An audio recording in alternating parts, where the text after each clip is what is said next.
It says we're going live. You are being live streamed. Da, da, da, da. I'm going to take their word for it. All right. Hello, hello. I am here with a fabulous transformational coach, Fari.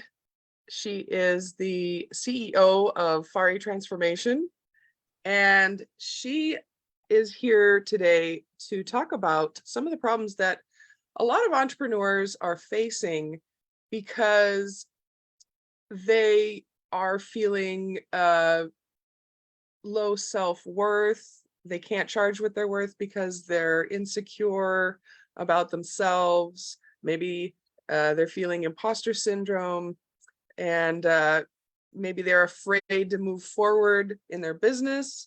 Maybe they're afraid of success. There's lots of permutations that exist from just having a low self-worth. I would love to hear your thoughts about self-worth, Fari, and how that and low self-esteem and low and imposter syndrome can affect somebody, especially an entrepreneur. It can affect them in their life and their business. First of all, happy Saturday morning, and Yes, thank you happy for Saturday having morning. me here. That's lovely to be here. Thank you for waking me up really early in the morning in California to just be here. But kidding aside, it's great to be here. And yes, my name is Fari, and I have been a fitness trainer and a life coach for the last 32 years in Los Angeles. And actually, going through everything that I went through myself, it got me to think about and look at the world around me and see, oh, this is called imposter syndrome. Oh, that's what it is, because we feel we don't fit in. Or I myself was one of these workaholic ones, working 10, 12 hours a day and having those clients. They had to be, I had many clients in a week. I think I served, or in a month, I served 16 or 18 people, but they were coming back to me 2-3 times a week. One after the other one, wealthier than the other one. And then when you talk to them and you deal with them and you hear their problems, then you just see, wow, they're loaded, making so much money, super successful, but completely unaware of themselves. Now they think if they do that hair color and a hair extension and nails from here to there and all of that, or ordering, oh my God, ordering online. And like a couple of them, I went to their homes, and no kidding, the closets were full. Everything is piled on top. And then when you see that and you see, well, when they are in the society, they're kind of like this. And it's just a lack of self-worth that makes them become addicted to one thing that they've learned, is that how well they earn money, and that's all they know. And the unhappiness is underneath it when you see them and you deal with them. Wow. That's really interesting, because when I think of somebody who is suffering from a low self-worth, I think of them as their income is reflecting that, right? Like, you have all these entrepreneurs that say, oh, I can't charge what I want because I don't feel like I'm good enough, that kind of thing. But it's interesting that it's also happening at the other end of the spectrum, where people that are making a lot of money, that are super successful, are still suffering from imposter syndrome and a low self-worth. It's just it's very eye-opening. Let me tell you, it happens in every group of people. You can be poor, you can have that. You can be rich and you can have that. And you can just be comfortable and you still have that. Money helps to live more comfortably, but money doesn't bring you confidence necessarily. Money doesn't bring you self-worth. necessarily. That's what's you're worth, what's in your bank account. You can worth a lot of money, but when it comes to you and yourself, when you look at the mirror, how much do you think you're worth it? And when the entrepreneurs majority, they look at, so many times it has happened, the best into tears when you talk about that. Wow. Because like I posted this thing, I'm trying to find it. I had it, but then I said it myself. Isn't that funny? And then I forget what I said, because sometimes things come in my head and 2 seconds later, if you ask me what it says, I said, oh, I don't know what I said, because I don't memorize it. It comes in that moment. And a ton of entrepreneurs, they think they're here just because they have to be seen for their success. And what I say, and I actually posted it, I said, you were born to stand out, not to fit in. Mm-hmm. I love that. That's awesome. And these people, the majority of them, not all of them, you can never say all, becoming rich and richer and richer just to fit into that specific crowd that once they had visualization about.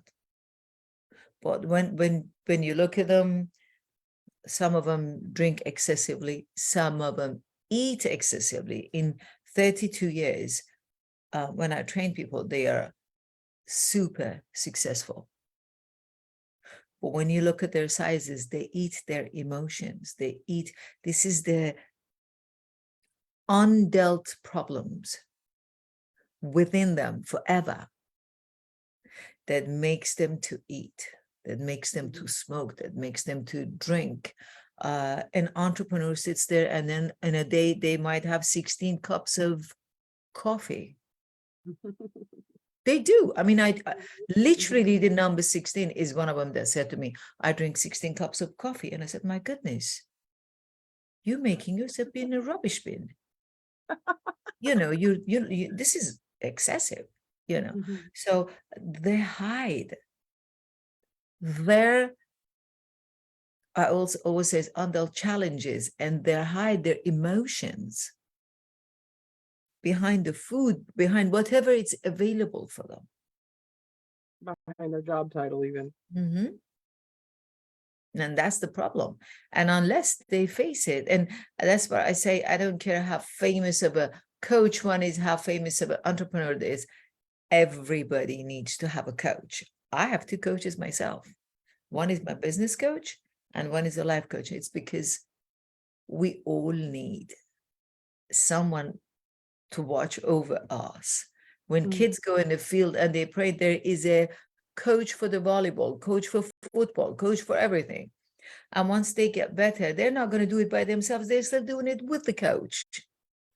So not only the improvement gets higher and higher, but have you watched when a coach sits and these big, like basketballs, they sit and these gigantic guys that each of them earning millions of dollars they're sitting around and they become listless and they're getting the lesson and the lectures of life. Mm-hmm. And look at one turns out to be Kobe Bryant. One turns out to be this and that, but they've been coached all along and now they're a coach themselves, So it's acknowledging that we have this lack in our lives. As the successful entrepreneur, do we need help? Mm-hmm. And unless we acknowledge it, you first have to acknowledge it, then you learn it, and then you do something about it. Yeah. So we need a coach to become successful, but then even if we're successful, if we don't have a coach, we can still feel empty and unfulfilled inside, and then all of that success, that money, that fame, whatever you have, it's meaningless because you're still putting You're on a mask. hiding.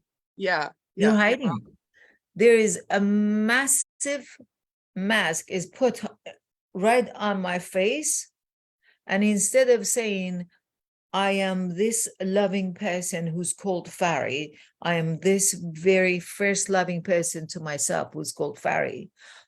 Outside of that, before anybody says, oh no, I am this Fari that earns zillions of dollars, but you don't have to get to know me. I just take the mask off and I shake hand with you as that rich person. But let's not deal with the mess that goes on through Fari. Mm-hmm. Mm-hmm. And how many times have I seen people that then when they come in as my clients and I'm training them or I'm coaching them and we're talking and they sit back like that and we go with their head back and they say nothing for a second. And when they sit upright, you see is pouring off their face and they're crying. Mm. They are exhausted by being exhausted, by not recognizing themselves. And sometimes I say to them, I said, let me introduce you to yourself. Mm.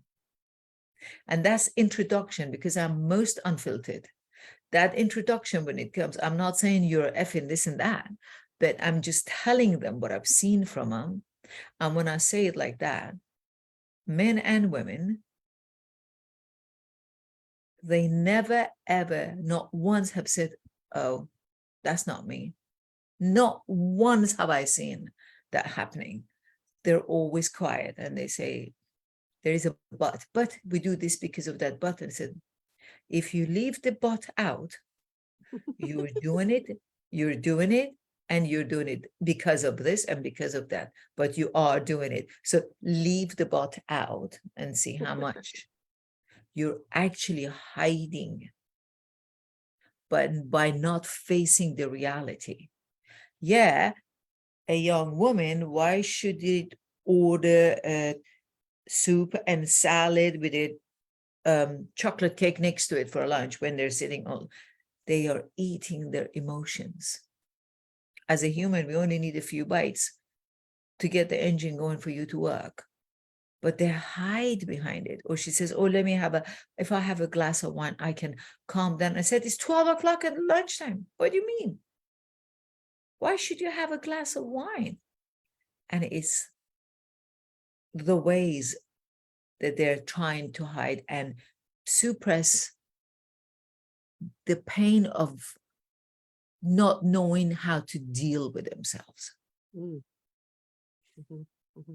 And that's when it comes in that I get involved. And when you tell the truth about them, not only is heartfelt, they just feel, oh, they've lost that child that within them they've been looking for so long. And now they learn to embrace them. So it's going to take a while. It's not going to be easy, but it helps.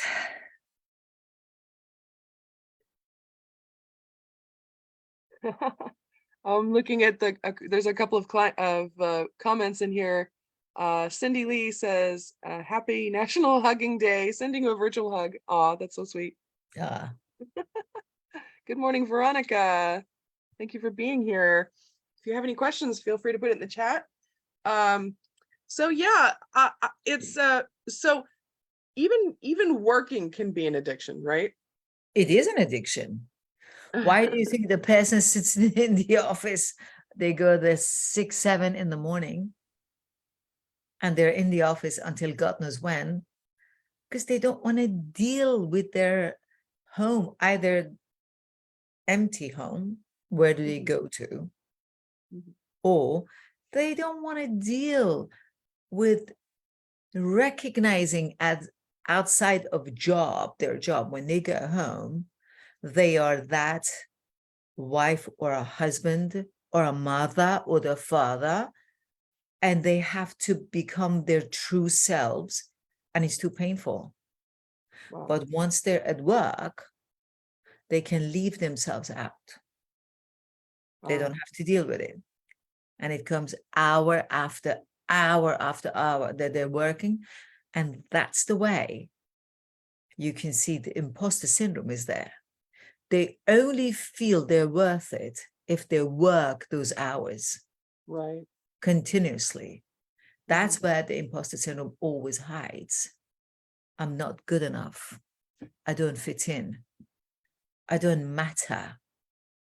Only if I work so hard and if I bring certain amount of money home, that is my worth, is into the amount that I'm earning. Outside of that, I don't, God forbid, Lord forbid, if you tell them, can you just work 2 hours less a week and just go and work out? Go and have a better meal instead of a lousy sandwich at home or at the desk or at home or in your office. They don't know how big and deep the imposter syndrome is nailing them down and keeping them as a slave to work and secretly eating that way, or drinking or smoking for that matter. Wow.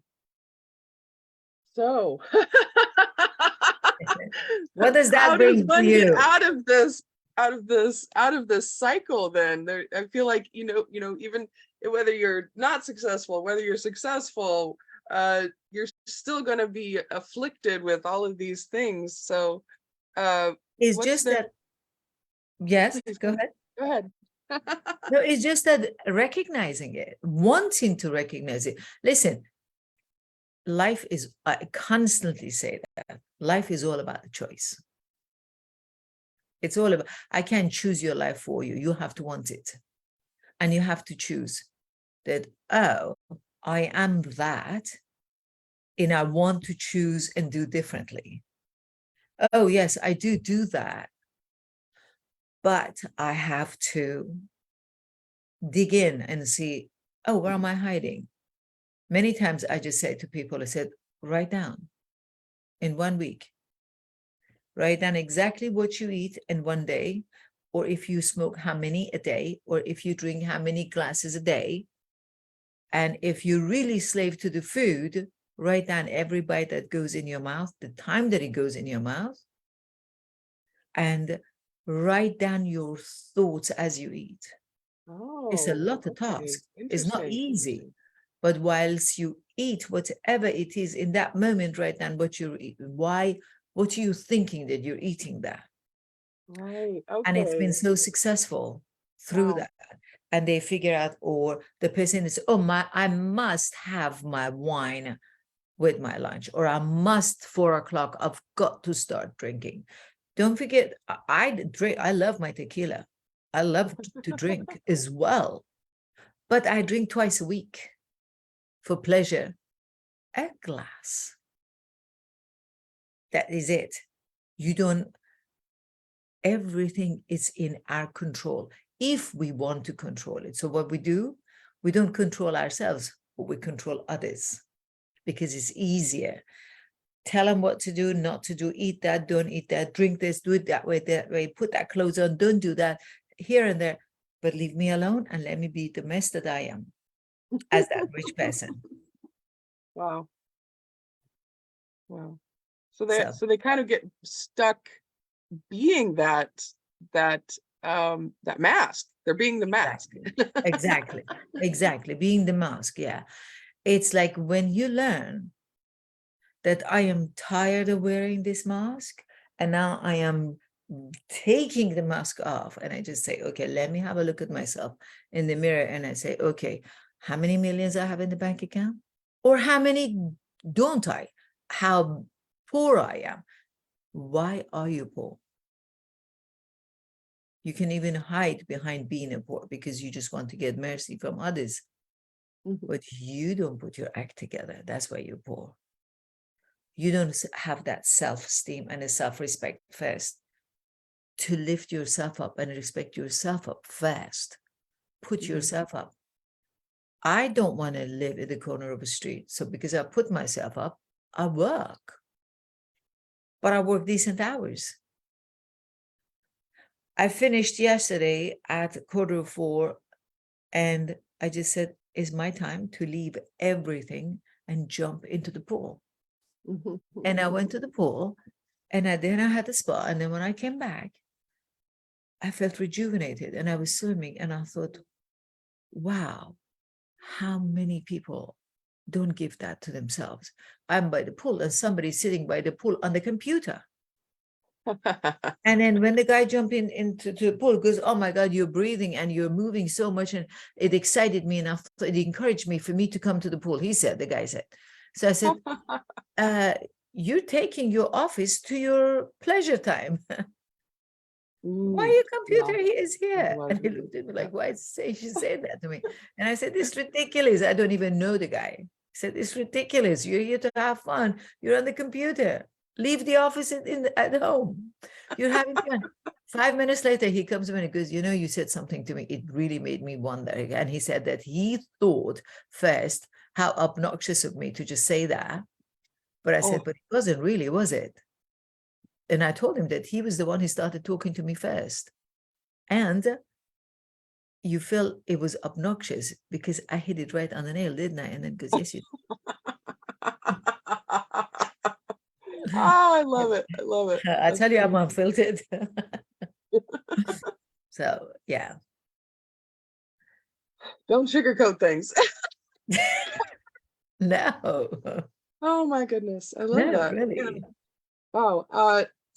Yeah, and so I grew up thinking that you're supposed to be humble. You're not supposed to put yourself before others. So there was always this guilt around, uh, you know, taking care of myself. And I think a lot of people go through that, or maybe not.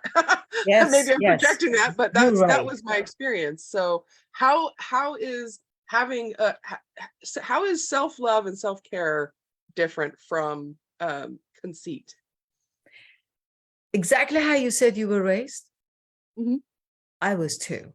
Mm, And the majority of the world. mm, I'm from Iran. We're Middle Easterns. In the Middle East is always put somebody ahead of you. hmm. Always. Everywhere in the Middle East you are, that is the education. It's like we Middle Eastern, we have dark skin and we have dark hair. This is the thing they teach you from childhood. This is one custom all over Middle East is you put somebody else first. That today I'm learning. That's different than being humble. Today I'm learning that is actually not having value for yourself, that you always have to put somebody ahead of you, always, at all time, everybody. No, you have to learn that you have to come first. And because you come first, then you become humble.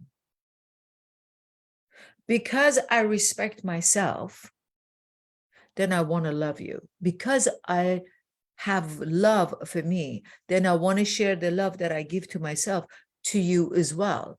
Because I have love for myself, when I'm driving in the street and I see somebody's fallen right in front of my car, she tripped and she fell. I let the engine run, the door open, and I ran and I grabbed the woman off the ground. Because I had self-love, I helped her that way, or I wouldn't have been comfortable to think about it the next day. That's my self-worth. To be humble and be available with somebody else. I love that. So you But have I to love have yourself before you can love others. Yeah. yeah. And then what do? Because we grow up with this idea that somebody is coming first, and we don't want to do that for everybody, or we see people around us that they're not worth it to do that. What do? We eat our emotions. That's the one. That's one. I'm using my very best English, allowable sin to every church, synagogue, mosque, that you can be heavy and go in there. You can eat and torment yourself by overeating, but be respected everywhere else. But if you walk in and say, "I'm alcoholic," they will give you the, "Oh, he stinks." Or if I'm drug addict and I need to get help, you're not loved anywhere.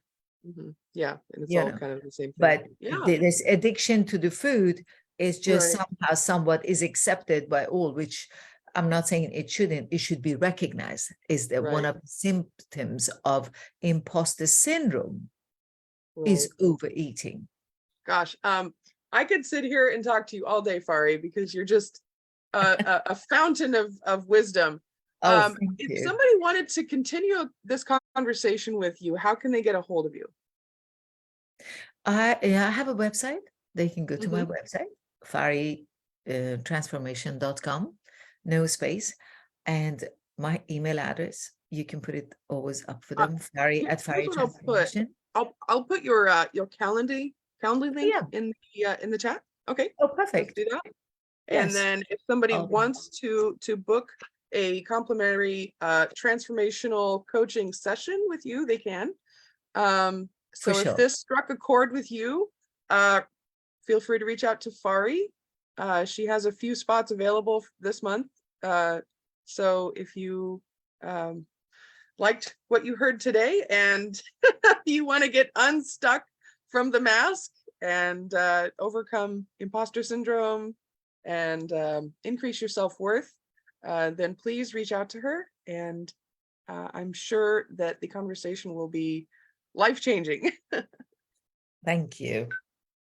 Thank you so much for being here today, Fari. I know this went by really quick, but like I said, I love talking to you, and this is why I wanted to share you Thank you with the so much. That's world. so sweet of you. I love you. Thank you so It's much. my pleasure, always. Have a great day, and thank you for watching. Thank you. Bye. Bye-bye.